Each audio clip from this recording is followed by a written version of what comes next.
Ladies and gentlemen, we're back. It's Tuesday after the Super Bowl. Football Scoop Podcast. I'm Scott Russell. Got college football experts. Zach Barnett, John Bryce, Doug Samuels. Gentlemen, great to see you. The Super Bowl happened. It was a blowout. I kind of felt like you bet the Chiefs until the Chiefs don't win. Well, the Chiefs did not win. I think we all talked about the week before. Eagles had a superior team. I felt the Chiefs would still find a way. I was wrong.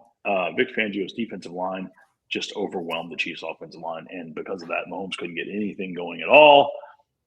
I was fascinated by that aspect of the game. Fangio, I think, is outstanding. I had not seen the Eagles' defensive line be that dominant against that kind of opponent all season. They've been very good. I hadn't seen that. That was outstanding, in my opinion. If they could give the MVP award to a position group, which I don't think should be off the table, the Eagles D-line should have absolutely won the MVP. And not to take nothing away from Jalen Hurts, played a great game. But the Eagles defensive line was the deciding factor of that game.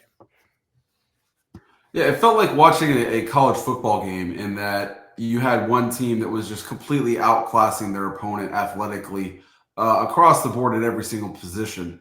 And, obviously, I had the same kind of bug-eyed reaction that everyone else did, just seeing how utterly helpless the Chiefs' offensive line was to block that Eagles D-line. And then you look at the offense, they have the best offensive line, they have the best running back, they have just two freaks at receiver in A.J. Brown, Devontae Smith. Like, it seems like a collection of talent that the NFL tries to prevent teams from happening because their rules, salary cap, draft, all that, try to enforce parity, and the Eagles found a way around that with just such a dominant, physically superior team. And my other reaction was what a great night it was for Georgia from a college football perspective, because they were the backbone of that defense, and so that's got to be a big recruiting boon for the Bulldogs. You stole my thunder there, Zach. I was getting ready to say I can't remember who tweeted it, but I saw somebody tweeting maybe yesterday, maybe earlier this morning about how go figure, a roster full of former Alabama and Georgia players is really, really good at football, and that's a pretty good way of summarizing the Super Bowl in a very few words. So, yeah, that was huge. Those are a bunch of Alabama and Georgia dudes that were part of those Alabama's last title team and just some of Georgia's back-to-back title team players, and they were really, really good at football. And to your all's point about roster construction, I think I saw where virtually everybody of note on the Eagles is locked up through at least the 26th season, and many of them through the 27 and 28 seasons. And so they've got 2 to 3 more years with the core group of these guys. Maybe Lane Johnson is locked up through 26, and he's the earliest. So anyway, they've got almost everybody positioned to run it back in the fall. I had made the comment that I thought that the Chiefs coaching staff was just so good at game planning and adjusting. And they didn't. They just kept staying in drop back. And I'm like, hey, guys, this is not working. I don't know. The Eagles, hats off to those guys. Great job. All right. We tend to talk more college football. Let's talk more college football. Some news yesterday. Kind of a lot of us were like, that's a big number for DJ Durkin. DJ Durkin made something like $1.2 million, bounces up to 2.5. And you're like, does that make much sense? It's fascinating. Something must have happened to trigger that. And it turns out there was some interest, let's just say perhaps by Ohio State. I don't know how real or fabricated that was. DJ is is Jimmy Sexton, Ryan Day. Just saying. So that happens. So let's talk defensive coordinators. The four of us, we have a favorite website. It's called FootballScoop.com. Most of you have probably heard of it or checked it a couple times a day. On FootballScoop.com, Zach Barnett does a wonderful job every year cataloging the highest paid might be defensive coordinators in college football, the highest paid defensive line coaches, the highest paid tight ends coaches, etc. I'm gonna when we share this podcast, I'll send back around the defensive coordinator list. This is the defensive coordinator list from this past summer. So this is the highest paid guys. I'm going to throw some names out there, and let's just talk about the highest paid guys in this group. And you guys just jump in wherever you want. Blake Baker at LSU had gotten the biggest deal. He had been wooed both where he was at Missouri and at LSU, where he had so much history. His wife was from, she played LSU. So he takes $2.5 million to come to LSU. Wink, longtime Ravens and NFL defensive coordinator. He goes to Michigan, $2.3 million. Pete Golding, a little bit over $2.1 million at Ole Miss. So Pete's got some autonomy at Ole Miss. Lane's running the offense along with Charlie Weiss Jr. Pete's just, hey, Pete, go be the head coach of the defense. And Pete, really, I thought the team did a very good job this year. Adam Fuller was the next guy. Adam was at Florida State. Adam is no longer at Florida State. Just signed a deal with the Chargers to be a safeties coach after that whole thing imploded at Florida State. And that's kind of one of those things you say, this list, what were we doing paying Adam Fuller $2 million? All right. After that, Deanton Lynn at USC, $2 million. There's a group here. There's Deanton Lynn, Al Golden, and Glenn Schumann. All three very, very, very good football coaches. Deanton had the opportunity to go to Penn State, right? That's who Penn State originally went after. Weren't able to strike a deal. USC retained him. Al was at Notre Dame, had a historic season, back to the Bengals. Glenn has been with Kirby forever, loves what he's doing there. He's taken some interviews, and eventually he'll probably move on, but very, very, very happy. And he's not moving on to be another defense coordinator in college. That's not his next move, right? Yeah, I thought Schumann, honestly, we get more traction when the North Carolina opening was there. And again, we could probably do an entire podcast on the dysfunction of that North Carolina opening and process, because it was eerily reminiscent of some of those John Curry, Greg Schiano, Rocky Top debacles. But anyway, I think Schumann is an SEC or an ACC head coach sooner rather than later. Al Golden was maybe the unicorn in that group because he had a 4-year deal. He and Mike Denbrock both were rewarded with 4-year deals. For Golden, it was after the 23 season going into the 24 season. For Denbrock, it was as Notre Dame plucked him away from LSU late in December of 23 and gave him that 4-year deal. So both of those guys had 4-year deals worth right around $9 million.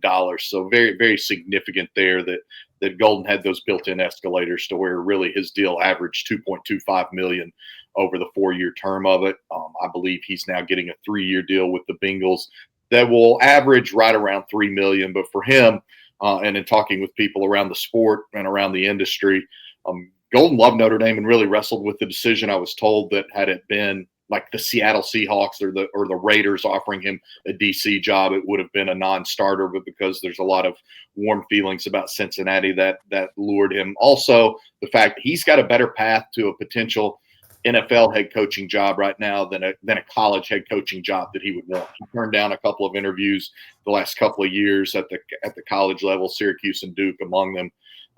So he's got his eyes set there. But really interesting how the market has exploded.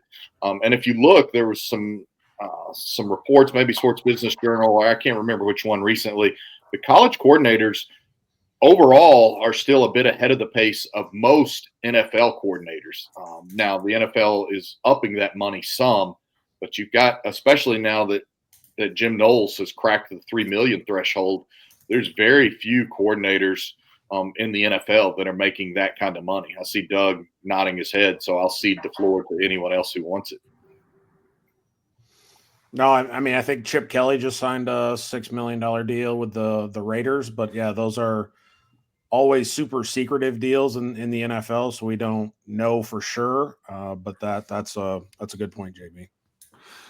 Yeah, so all those names that you just mentioned, DJ Durkin will be making more than them next season at Auburn. And I just wonder at some point, when does some of these programs just allow a guy like that to walk and say, you know what, we can use that extra. We can go get somebody really good for 1.1 that we're paying DJ.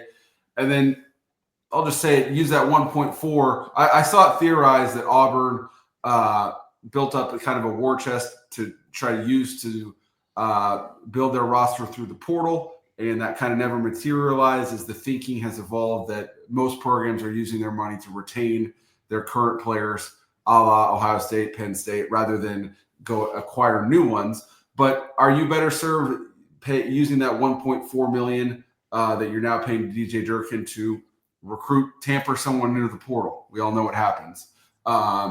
Is that obviously Auburn felt that they were better off paying DJ Durkin to stay? We'll see. And then Deanton Lynn, I think getting his next move obviously is either to be a NFL DC or a college head coach. And staying as USC's defense coordinator is not going to stop those things from happening, but it seemed like it prevented his next step. And USC's had a huge offseason that we should probably devote a full podcast to at some point in the future. I think, Zach, you're saying at some point you just let him go and just hire the next guy. I think that's easier to do December 1st than February 11th. Yeah, no doubt about that. Locked in.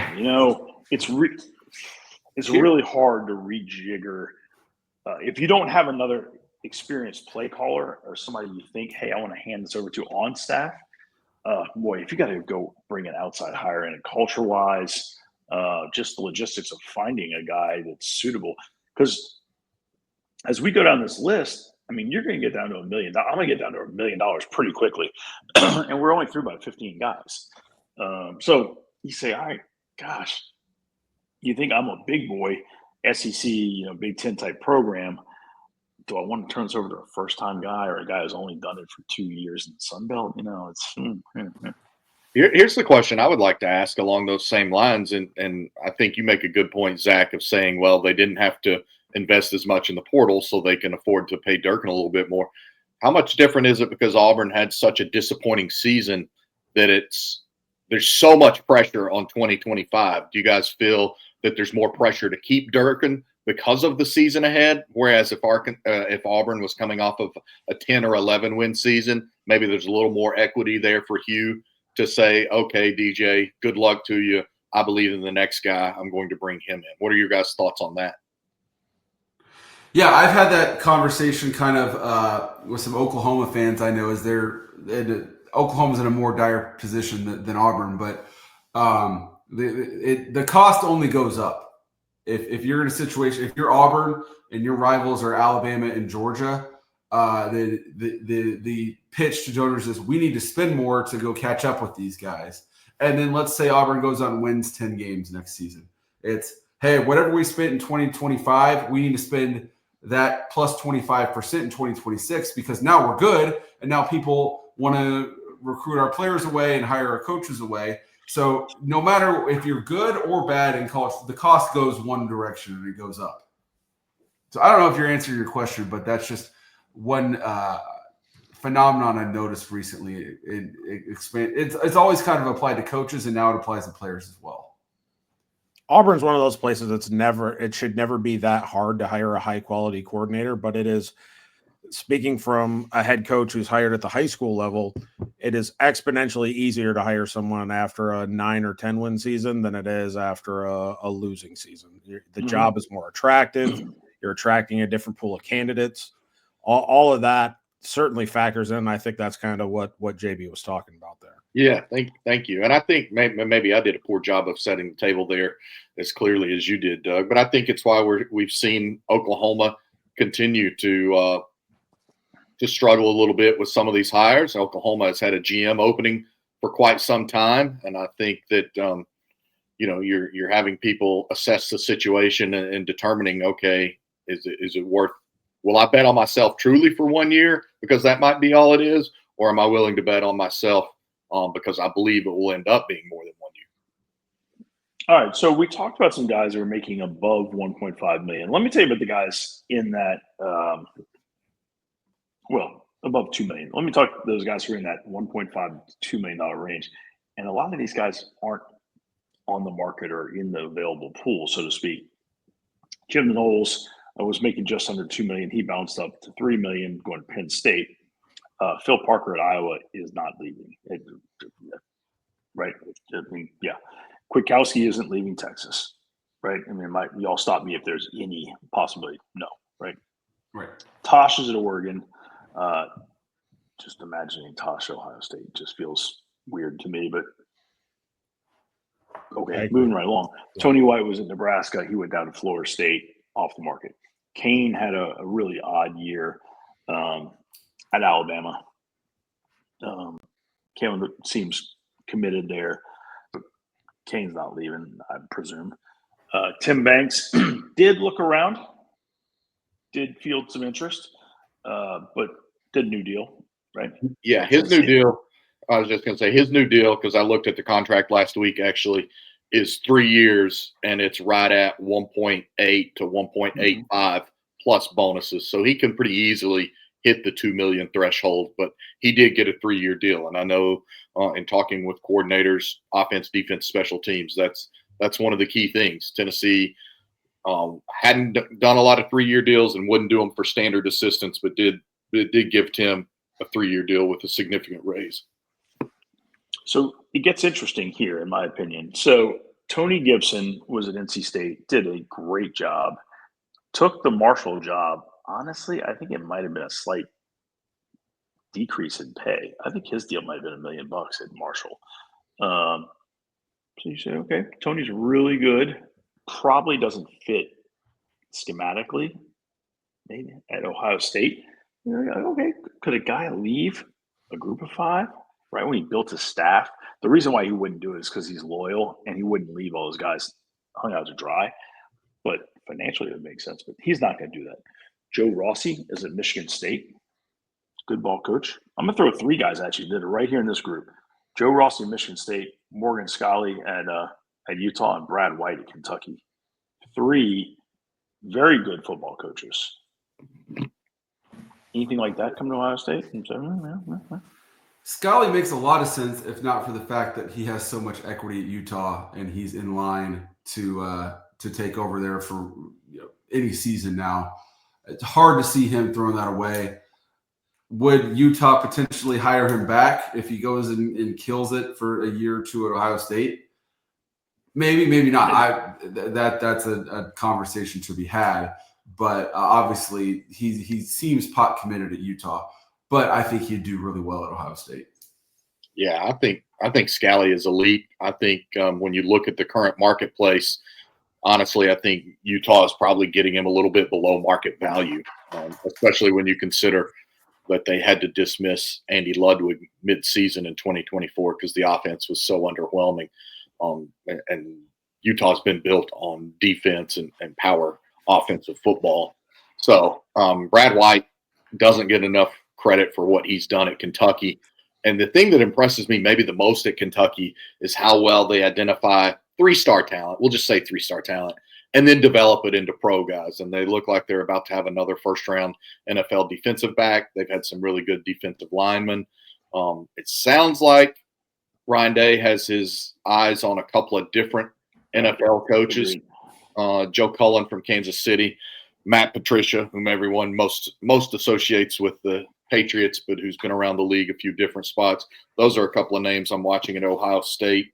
I know that Day liked the NFL influence that Chip Kelly brought to his offense, and much like we talked about, and you referenced Scott with Pete Golden being completely in charge, the head coach of defense, Ryan Day wants somebody to be the head coach of his Ohio State defense. America seems to have had their eyes opened to John Sumrall at Tulane, and America has fallen in love with the guy. And we've known him for a long time. And he was the co-defensive coordinator at Kentucky to Brad White. And John loves Brad. Brad loves John. Brad's really good. I'm not trying to say all these guys are right for Ohio State or not. I just find this list fascinating. Wes at Clemson is that ended. T-Rob at Georgia. You had Austin Armstrong at Florida. That's right. And then DJ comes in at 1.2. Clayton White at South Carolina had a really, really big season and has been developing some guys, recruiting and developing some guys, and he just got a big deal. Travis Williams, who's kind of gone internet sensation at Arkansas. Bryant Haynes has been outstanding. Was outstanding, got a big deal at Indiana, but still had some people calling in on him. Bryant grew up within an hour and a half of Columbus and Piqua, Ohio. So probably grew up watching the Buckeyes. I know he got one raise in season. I believe he's got at least one additional one out of season, being in the mix for some other jobs. I mean, Indiana finished number 6 in the country in scoring defense. Let me say that again. Indiana, the Hoosiers, finished number 6 in scoring defense. And Bryant's a very loyal guy. I think he really appreciates what Sig has done for him professionally in his career. But the hometown state comes calling, and that'd be a tough call not to take and entertain and really explore. You had phenomenal insight and a great pulse on the Bryant Haynes market this whole cycle, Doug, and you just nailed it. I believe that Penn State just a few weeks ago made yet another run at him before Penn State secured Jim Knowles, and that's when he got yet another lucrative deal to stay at Indiana. It seems like he's committed to Indiana for at least one more year. And as Scott well knows, he was Ball State's top target to be head coach, and Played decided, yeah, exactly, was all conference there, a team captain there. But I believe he decided, well, I know he obviously decided. So it seems like he's fully committed to one more year, at least at IU. And then he's probably, again, one of those guys who's looking at a Big Ten or an ACC or maybe even a Big 12 head coaching job in the cycle that, believe it or not, will probably start about 8 months from now. So I have 2 questions, one for Scott and one kind of inspired by something Scott said that for the whole class here. First, let's rewind the tape to Travis Williams' internet sensation. Can you explain what you mean by that? T. Will has gone. He's gone viral. He's had several moments where he's gone viral, celebrating some recruiting wins that Arkansas has had, and he's got a different energy inside Arkansas's building than a lot of the other folks inside Arkansas's building, and he's kind of become famous within that fan base for sure, unquestionably. He had a rap go pretty viral in a meeting room. I think is probably the most recent one you'd have seen, Zach. Okay. And my second question, Scott, you mentioned that Ryan Day is looking for a quote-unquote head coach for defense.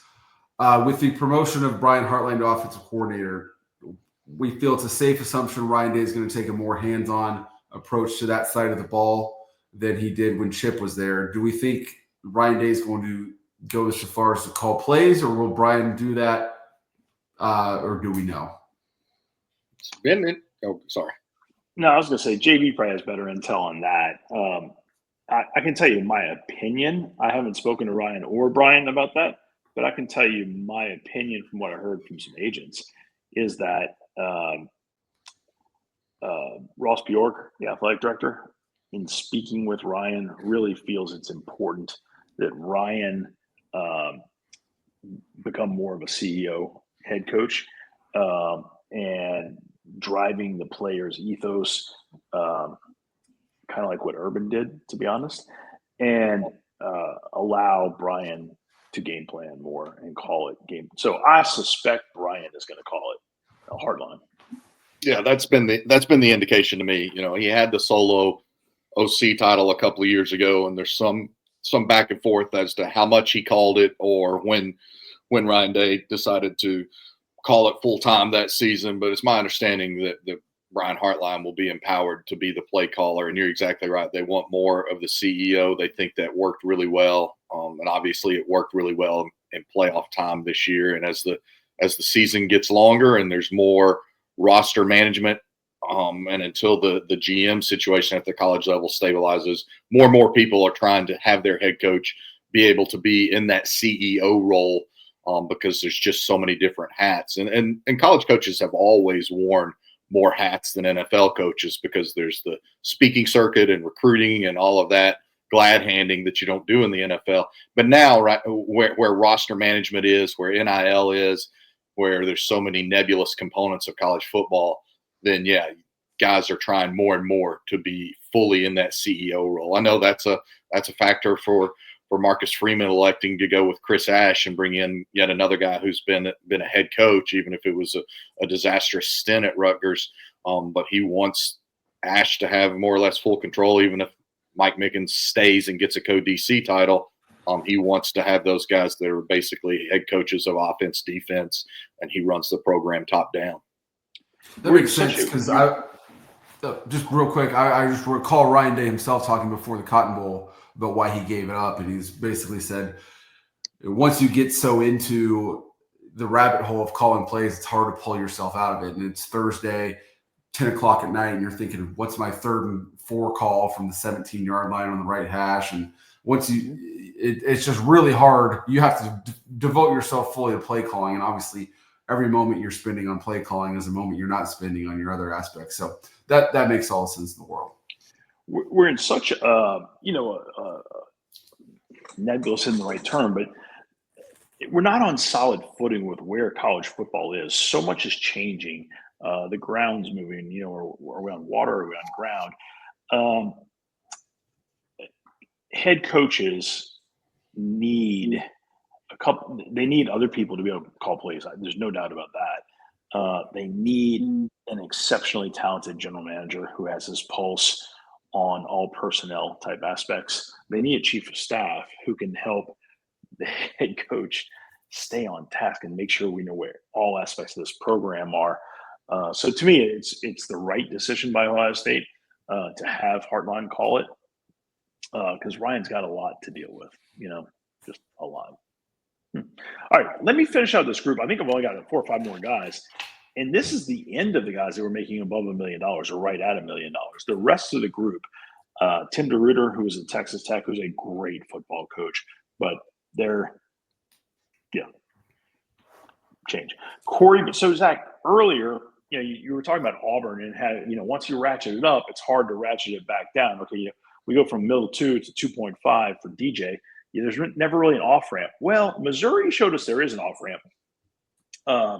Blake was making a lot of money. Blake, I forget, was he at 1.5 or I don't know. Blake was making really good money, but he wasn't at 2.5. Missouri was willing to go up there. I think they were the same number, to be honest. They might have been 2.3, 2.4, 2.5. They were right there with LSU's offer. They lose Blake, and they come in, they go hire Corey at $1 million. They said, all right, look, we'll bring you in and, keep proving it. We're going to keep taking care of you. But that they brought it back down. I thought that was very fiscally sound, responsible. Mm-hmm. It can be done. Yeah. Well, I think that's a program also that has really heavily invested in NIL. And Drink, to his credit, has even got some state legislature affected to help them be more proactive with NIL. So I do think that's a situation where he believed in his vision for the program. He liked the foundation. They had a good number of returning players. And I do think when Blake left, they made that hire and then put even more money into NIL. So I've only got 3 more guys on this list. These are all right at $1 million. Chris Hampton at Oregon, who's the is awesome. He is a fantastic young man, great recruiter, really good, savvy teacher and X's and O's. He's gonna get some significant consideration. I think he just got a new deal. I think with Oregon, there was significantly more money probably. Okay, you had Coleman Hutzler at Mississippi State, has now moved on JMU, right? And then Kegan Below, who was at UCLA, and he's not a candidate for this job. So my point is, there's not that as crazy as it sounds. There are not that many guys at $1 million. So the market for a program like Ohio State, if you don't have a guy in house, you look at this and you go, all right, there's only 1 or 2 guys we can even go after. That's why the NFL options are very interesting. And if you want a guy who can just totally come in as an absolute boss, unquestioned boss, that's why it makes sense to look at these NFL guys for Ohio State. You brought it up earlier in regards to Tony Gibson, but it sounds also like they could be in the market for a Group of 5 head coach. I mean, I'm Yeah, there's not a name that I'm not saying here, but I'm just it sounds right for that type of hire, especially considering you've internal promotions on the offense. Those guys are going to get bumps, but not huge contracts. So you theoretically have money to spend here. You were going to pay Jim Knowles probably high twos. So there's money to spend there for a guy that you're looking to hand total control to. Yeah, I think Knowles just wanted to leave. It was my understanding that Ohio State was willing to go to 2.5 or above. Like that did not become a money factor. That became a weird one. Maybe we'll get a documentary on it someday. I don't know how that played out. You're the driving force behind Ohio State winning its first natty in a decade, and the weekend of the celebration, you're consummating your deal with Penn State. But also, and I think the relationship between Ryan Day and Jim Knowles has been talked about ad nauseum for a little bit, and that they probably butted heads about D-line rotation. I know we've talked about that and that kind of stuff after the Oregon game. But they were also, we just said they were willing to pay about 2.5, 2.6, so somewhere in there to keep the best defensive coordinator in college football who had just helped lead them to a national title. Well, I think that number really impacts a guy like a Bryant Haynes. Like, hey, they were only willing to pay up to this amount for Jim Knowles. He's probably getting right around there, I would think, from Indiana, right in that ballpark. So why would you willingly take on kind of another headache and go to a program that kind of had a great run, but also had some internal strife behind closed doors when you're loyal to a guy and you're making in that same ballpark. So I think that complicates things a little bit. All right, let me close this out. We were talking about. I really just want to talk about the defense coordinator market a little bit, and in connection with Ohio State being open. But let's assume we weren't really talking about Ohio State. Let's assume it was Ohio State. They just won the national championship. They're a top 4 blue blood type program. Assume you're talking about the next level down. The next level down is the wrong way of saying that. Let's say Bryant Haynes had taken another job, so Indiana was open or Michigan State was open. A program in that world, so to speak. The concept, Zach, of going and hiring a group of 5 head coach, to me, makes a huge amount of sense. Or even like, had this happened in December, like Jimmy Rogers, who's in South Dakota State, who is their defensive coordinator, stud, becomes the head coach, has continued success as the head coach, and then he leaves to go become the head coach of Washington State, making less than a lot of these guys are making. My point is that the world is right to go hire a stud FCS guy who's proven it, a group of 5 guy who's had success as a coordinator and then stepped up to be a head coach. Yeah, that's in the market. That's where these coaches are thinking these days. And it didn't work out well.